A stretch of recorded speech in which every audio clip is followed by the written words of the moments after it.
В 1840 году генерал Пулла, человек, который войдет в историю как символ мерзости, приказал разоружить чеченцев.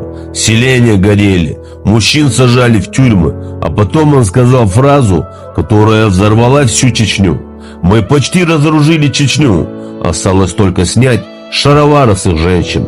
Это была его тотальная ошибка. Эти слова были хуже пороха. Они ударили в самое сердце, потому что чеченцы могут терпеть боль, но никогда не могут терпеть унижение своих женщин. И тогда Чечня встала как один единый фронт и подняла знамя священного Газавата, а генерал Пула сбежал от той самой Чечни, которую сам же разоружал. Он разбудил волка, а сам стал жертвой. Честь женщины – это граница, за которую настоящий народ не пускает врага. Тракторист Леон.